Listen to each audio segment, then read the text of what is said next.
গত 17 বছর আওয়ামী ফ্যাসিস্ট এই অবৈধ সরকার, এই স্বৈরাচার সরকারের জুলুম নির্যাতন থেকে বাংলাদেশ আজ মুক্ত হয়েছে, বাংলাদেশ আজ স্বাধীন হয়েছে। আজকে বাংলাদেশের বীর ছাত্ররা এবং জনতার গণ অভ্যুত্থানে বাংলাদেশ আজকে স্বাধীন হয়েছে। গণ অভ্যুত্থানের মাধ্যমে বাংলাদেশের স্বৈরাচার সরকারের পতন হয়েছে।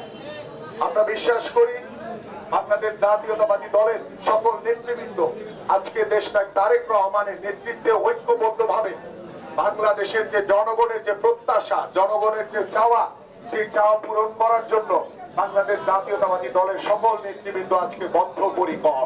এই অবৈধ শেখ হাসিনার সরকারের পতনের পরে বাংলাদেশের সব জায়গাতে, ঢাকা শহর সহ ঢাকা মহানগর সহ বিভিন্ন জায়গাতে আমরা কিছু দুষ্কৃতিকারী, কিছু আওয়ামী লীগের যারা নব্য বিএনপিতে নিজেদেরকে প্রকাশ করার চেষ্টা করছে, এই বিষয়গুলি থেকে আপনারা সকলে সতর্ক থাকবেন, সাবধান থাকবেন।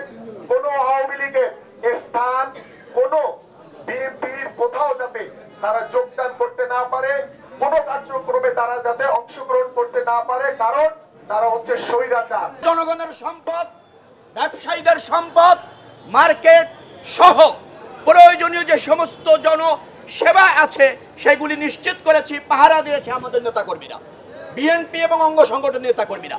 বিচ্ছিন্ন কিছু ঘটনা আমরা শুনেছি বিভিন্ন এলাকায় ঘটেছে, এটা দুষ্কৃতিকারীরা করেছে, এর সাথে দলের সম্পর্ক নয়। আমাদের দায়িত্ব হচ্ছে আপনাদের জানমালের নিরাপত্তা দেওয়া, এই কাজটা আমরা করছি। এই কাজটিতে আপনাদের সহযোগিতা দরকার। আপনাদেরকে বলে যাই, বিএনপিতে কোনো দুষ্কৃতিকারীর, কোনো দখলবাজের, কোনো সন্ত্রাসের কোনো স্থান নাই। যদি কেউ বিএনপি তার অঙ্গ সংগঠনের নামে এলাকায় এটা করতে আসে, তাকে আটকাবেন অথবা আমাদের নেতাকর্মীদের খবর দেবেন, তার উপযুক্ত শাস্তি হবে। সেটাও যদি না পারেন, আইন শৃঙ্খলা রক্ষাকারী বাহিনীর হাতে তুলে দেবেন। আমরা আপনাদের সাথে আছি, দল আপনাদের সাথে আছে, জনগণ আপনাদের সাথে আছে। আপনারা ভীত হবেন না, নত হবেন না।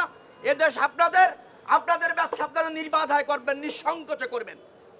আপনারা অভয় দিয়ে যাচ্ছি, আপনাদের নিরাপত্তার দায়িত্ব নিয়ে যাচ্ছে দল এবং আমরা। তারেক রহমানের নির্দেশ, দখল মুক্ত হবে সারা বাংলাদেশ। সে দখলকারী সে যেই হোক, তাকে আমরা বিএনপির পক্ষ থেকে সকল অঙ্গ সংগঠনের শহীদ জিয়া আদর্শের সৈনিকদেরকে সাথে নিয়ে তাদেরকে আমরা প্রতিহিত করব। এই স্লোগানকেই বুকে ধারণ করে ইতিমধ্যে আমরা গত কয়েকদিন যাবৎ বিভিন্ন জায়গায় যাচ্ছি, যেখানে সমস্যা সেটা আমরা সমাধানের চেষ্টা করছি।